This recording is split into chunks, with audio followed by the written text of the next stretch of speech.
Hello everyone, welcome back to the channel. आज की video हम डिस्कस करने वाले हैं जीएफजी का problem of the day which is divisible by 13। तो let's look at the problem. तो क्वेश्चन है आपका कि given a number represented as a string s which may be very large, so this is a statement that we need to take care of and we need to check whether the number is divisible by 13 or not. तो मतलब कि आपको एक number दिया हुआ है जो कि एक स्ट्रिंग के फॉर्म में रिप्रेजेंटेड है, obviously because the number is very large and it can be as large as कि इसका साइज जो है वो 10⁵ है। तो डोंट कंफ्यूज कि number can be up to 10⁵, its size can be 10⁵. Like the number of digits in the number can be 10⁵, so the number can be like 10 to the power 10 to the power 5, so it can be very very large, right? So there is no chance ki you can convert it into interlong or something very big, so and then like try to perform it modulo 13 and then try to see कि हाँ it is divisible or not. ठीक है, तो उसका कोई chance नहीं है. तो now you have to find कि जो नंबर आपको स्ट्रिंग के फॉर्म में दिया है whether it is divisible by 13 और नॉट, यानी कि इसको 13 से डिवाइड करोगे तो कुछ रिमाइंडर 0 बचता है या फिर नहीं, ये आपको चेक करना है. ठीक है, तो problem is not very tough but you just know कि कैसे करना है इसको. ठीक है, तो देखो इसको हम करने के लिए, देखो पहली चीज़ तो इट इज़ नॉट समथिंग जो कि वेरी स्पेसिफिक है नंबर 13 से.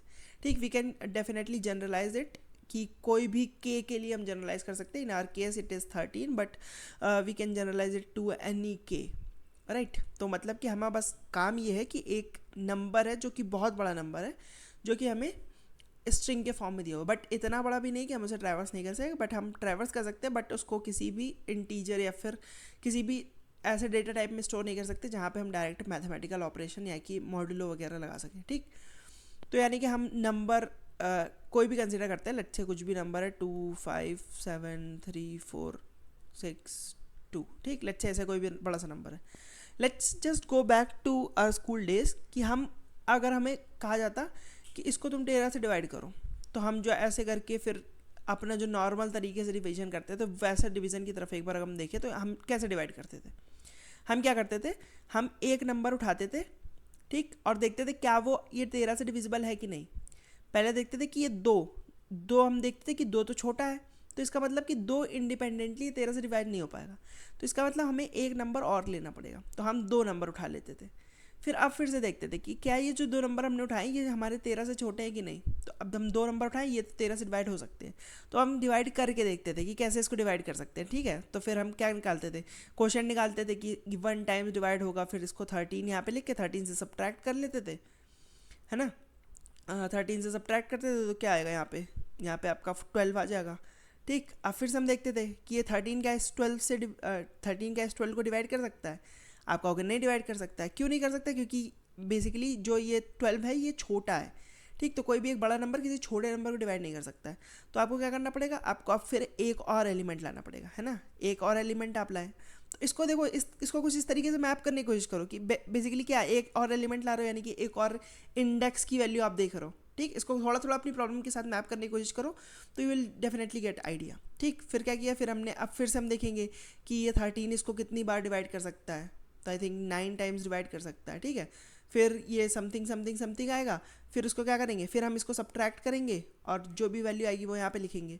फिर देखेंगे कि क्या ये 13 से डिविजिबल है कि नहीं डिविजिबल होगा तो फिर इस 3 को यहाँ पे लाएंगे. ठीक, तो व्हाट वी आर डूइंग कि हम देखो क्या कर रहे हैं, हम पहले फर्स्ट इंडेक्स देख रहे हैं. पहला इंडेक्स उठाया, देखा कि ये क्या 13 से डिविजिबल है कि नहीं. 13 से डिविजिबल नहीं है तो क्या करा, फिर एक और एलिमेंट उठाया. फिर क्या किया, फिर हमने देखा कि 13 से डिवाइड होने के बाद ये बेसिकली जो सब्ट्रैक्ट करने के बाद नंबर मिल रहा है वो क्या है, वो बेसिकली रिमाइंडर ही तो है. अब हम देखते हैं कि रिमाइंडर क्या 13 से डिविजिबल है, नहीं डिविजिबल है. तो यानी कि रिमाइंडर में हम बेसिकली क्या कर रहे हैं, एक और एक्स्ट्रा एलिमेंट ऐड कर रहे हैं. तो अब इसको हम एज अ डिविडेंड यूज़ कर रहे हैं. ठीक, अब इसको हम डिविडेंड यूज़ कर रहे हैं और ये 13 डिवाइजर है, तो फिर से हम डिवाइड करने की कोशिश कर रहे हैं. जो भी क्वेश्चन में वैल्यू आएगी वो लिख देंगे और फिर से एक हमें कुछ रिमाइंडर मिलेगा. फिर हम देख रहे हैं कि क्या ये रिमाइंडर इस डिवाइजर से डिवाइड करने लायक है कि नहीं. अगर नहीं है तो फिर एक नंबर और हम ऐड करते हैं, और ज़रूरी नहीं कि एक नंबर ऐड करने से डिवाइड होने लगे, तो हम तब तक ऐड करते रहेंगे जब तक कि डिवाइड नहीं होता रहेगा. ठीक, तो अगर इसको आप देखो तो वेरी ओल्ड स्कूल तरीका है, बट हाँ ये यहाँ पे काम करेगा क्योंकि इसमें हम क्या कर रहे हैं, इसमें हम इंक्रीमेंटली इसको डिवाइड करते हुए जा रहे हैं, हमें एक कोई बहुत बड़ा नंबर से डिवाइड करने की ज़रूरत नहीं है। क्यों? क्योंकि हम क्या कर रहे हैं, हम हर बार एक रिमाइंडर को लेके आ रहे हैं और उस रिमाइंडर में क्या कर रहे हैं, उस रिमाइंडर में अपने फिर जो बचा हुआ नंबर उसको ऐड कर रहे हैं। तो धीरे धीरे करके हम इंक्रीमेंटली ऐड करते जा रहे हैं, तो इससे हमारा कभी भी ओवरफ्लो का चांस नहीं है। ठीक, तो जो हम वहाँ पे करते थे वही सेम चीज़ हम यहाँ पे करेंगे। ठीक, तो बस क्या करना है हमें, अब देखो अगर इसका मैं कोड तुम्हें दिखाने की कोशिश करूँ तो कोड में देखो क्या कर रहा है, मैंने कोड में भी यही सेम चीज़ करी है कि हम क्या कर रहे हैं, हर एक इंडेक्स को 1 बाय 1 ट्रैवर्स कर रहे हैं। इनिशियली हमारा क्या होगा, इनिशियली मैंने मान लो देखो डिवाइड करने के लिए क्या चाहिए, पहले तो ये करंट डिजिट क्या है ये मैंने उठा लिया। ठीक, करंट डिजिट मतलब कि ये 2 है या फिर 5 है या फिर 7 है, इसको मैंने बस जो मेरा स्ट्रिंग में था उससे मैंने इसको ओरिजिनल डिजिट में कन्वर्ट कर लिया। अब देखो आंसर क्या है, आंसर मैं रिमाइंडर लेके चल रहा हूँ, क्योंकि देखो यहाँ पे मेरे को क्वेश्चन का काम नहीं है। अगर मेरे को क्वेश्चन भी चाहिए होता तो मैं क्या करता, मैं एक क्वेश्चन करके वेरिएबल ले लेता, उसमें अपना एक क्वेश्चन ऐड करता जाता। बट मेरे को क्योंकि क्वेश्चन का काम नहीं, तो मेरे को केवल रिमाइंडर चाहिए, क्योंकि अगर हमें चेक करना है कि ये डिविजिबल है कि नहीं, तो हमें बस रिमाइंडर चाहिए। एट द एंड हमको कंपेयर करना है ये क्या रिमाइंडर 0 है कि नहीं। अगर रिमाइंडर 0 है तो इसका मतलब कि it is completely divisible by के, और in this case it is divisible bye 30। ठीक, तो हम रिमाइंडर चाहिए, तो मैंने आंसर ले लिया which is basically a reminder. ठीक, तो अब हम क्या कर रहे हैं, अब हम देख रहे हैं कि देखो हर बार हम क्या करते हैं, हर बार हम बेसिकली रिमाइंडर को अपना कुछ ऐसा बनाते हैं जो कि मेरा 13 से डिविजिबल हो। ठीक, तो बेसिकली रिमाइंडर में मैंने अपना ये वाला डिजिट ऐड किया, यानी कि ऊपर से एक डिजिट मैंने उतारा और इसको अपने रिमाइंडर में ऐड कर लिया। ठीक, अब मतलब कि ये मेरा क्या बन गया, अब ये मेरा डिविडेंड बन गया।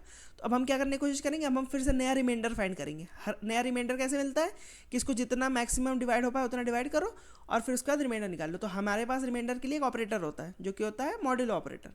ठीक, तो हम क्या करेंगे, हम मॉड्यूलो लेंगे।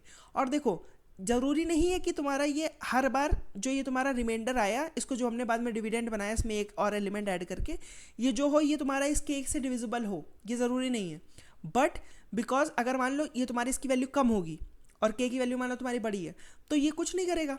ये जो तुम मॉड्यूलो ऑपरेशन परफॉर्म करोगे तो ये क्या करेगा, ये सिंपली तुम्हें आंसर ही वापस रिटर्न कर देगा। ठीक, क्योंकि रिमाइंडर की प्रॉपर्टी होती है कि अगर तुम किसी छोटे वैल्यू की, और मान लो 3 मॉडुलो तुम 7 करते हो, तो तुम्हें इसका आंसर 3 मिल जाएगा। ठीक, तो इसका मतलब अगर ये वैल्यू छोटी भी है तो इसका मतलब इस ऑपरेशन में कोई फ़र्क नहीं पड़ेगा, तुम्हें 3 वापस मिल जाएगा। फिर अगली बार क्या करो, तुम अगली बार एक और एलिमेंट उतार लो, तो ये 33 हो गया। अब 33 मॉडुलो 7 तुम कर सकते हो। ठीक, तो इसका मतलब तुम्हें यहाँ पे अलग से चेक लगाने की ज़रूरत नहीं, तुम लगा भी सकते हो। तो फॉर श्योर कि अगर जब तक तुम्हारा मतलब कि बेसिकली आंसर जो है वो के से छोटा है, तब तक तुम क्या करो, तब तक तुम इसमें ऐड करने की कोशिश करो अगले अगले नंबर, और फिर जैसे ही तुम्हारा ये हो जाए वैसे ही तुम इसको डिवाइड कर दो। ठीक, but there is nothing specific to do that, we can just simulate this process, right, because of the property कि आपका अगर किसी छोटे नंबर को किसी बड़े नंबर से डिवाइड करो तो आपका क्या होगा, आपका वो छोटा नंबर वापस मिल जाएगा। ठीक, तो ये तो था बेसिकली इस क्वेश्चन के लिए। ठीक है, तो 2-3 चीज़ें डिस्कस करना चाहता हूँ मैं।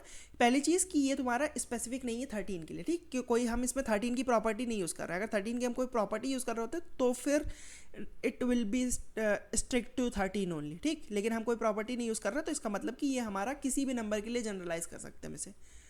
ठीक, दूसरी चीज़ कि देखो ये ज़रूरी नहीं है कि ये क्वेश्चन एज अ इंडिपेंडेंट आपको कहीं पे मिले। ठीक, इसलिए ये डिस्कस करना ज़रूरी था, क्योंकि ये क्वेश्चन ऐसा हो सकता है कि किसी क्वेश्चन का पार्ट हो, जैसे कि जैसे देखो यही सेम आइडिया आपका समेशन भी लग सकता है। ठीक है, जैसे कि आपको 2 बड़े बड़े नंबर दिए हैं, मान लो 10⁵ लेंथ के 2 नंबर्स दिए हैं, यानी कि आपका नंबर हो सकता है 10⁵ तक। ठीक, ऐसे 2 नंबर्स दिए हुए हैं, स्ट्रिंग के फॉर्म में बेसिकली लिखे हुए हैं, और इसको मैंने कहा कि ऐड करके बताओ कि मेरे को फाइनल रिजल्ट क्या आएगा। तो इसमें फिर से आप इसको इंट में कन्वर्ट करके नहीं कर सकते हो।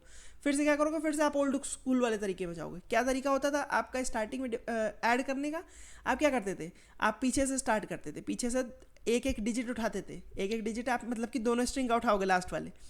फिर क्या करोगे, आप ऐड करने की कोशिश करो, ऐड करके जो भी आएगा वो यहाँ पे लिख दो, और उसको क्या करते थे 10 से बेसिकली आप उसका जो भी रिमाइंडर बचता था, रिमाइंडर जो भी बचता था 10 से आप मॉड्यूलो लेने के बाद जो भी रिमाइंडर बचेगा वो यहाँ लिखोगे। मतलब क्या मान लो 12 आ रहा है तो आप 2 को यहाँ पे लिखते थे, और इस 1 को क्या करते थे, 1 को बेसिकली कैरी चढ़ा देते थे।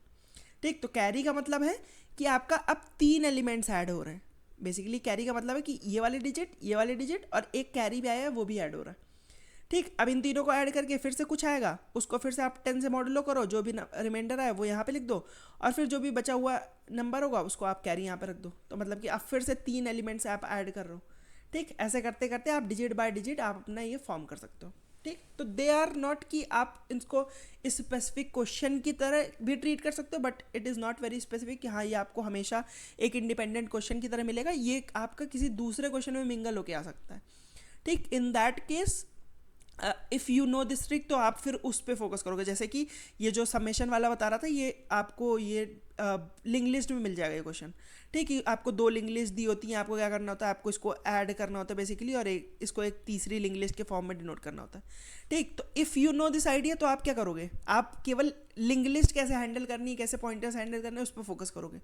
बट अगर ये आपको यही आइडिया नहीं पता है कि आप इसको सबमिशन कैसे करोगे, तो फिर क्या करोगे आप, तो फिर लिंक लिस्ट तो दूर की बात है, पहले आपको यही सोचने में टाइम लग जाएगा। ठीक, तो दीज आइडियाज़ आर, ये छोटे छोटे आइडियाज़ होते हैं, और ये अगर आपको आते हैं तो आपकी बेसिकली प्रॉब्लम सॉल्विंग स्किल थोड़ी इंप्रूव होती है, थोड़ी फास्ट तरीके से आप कर सकते हो। ठीक है, और मेन कोर जो आइडियाज़ होते हैं उस पर फोकस करना होता है आपको, ना कि ये छोटी छोटी ट्रिक्स पे। ठीक, तो इसलिए इसको डिस्कस करना जरूरी था। अगर इसकी कॉम्प्लेक्सिटी की बात करें तो हम बेसिकली क्या कर रहे हैं, हम स्ट्रिंग को एक बार ट्रैवर्स कर रहे हैं, और स्ट्रिंग का साइज है 10⁵, और बाकी सारे जो मैथमेटिकल ऑपरेशन है वो आप ऑर्डर ऑफ 1 कंसीडर कर सकते हो। तो this is it for this video. उम्मीद करता हूँ कि आपको समझ में आएगा। अगर कोई भी डाउट है तो आप मुझसे कमेंट में पूछ सकते हो, या फिर आपको कोई और क्वेश्चन आपने करा हो उसका कोई डाउट हो तो वो भी आप मुझसे कमेंट में पूछ सकते हो, मैं उसका अलग से वीडियो बना दूंगा। एंड अगर आपको वीडियो पसंद आया तो इसको लाइक कर देना, चैनल को सब्सक्राइब कर देना। मैं मिलता हूँ आपसे किसी और वीडियो में, तब तक के लिए बाय बाय।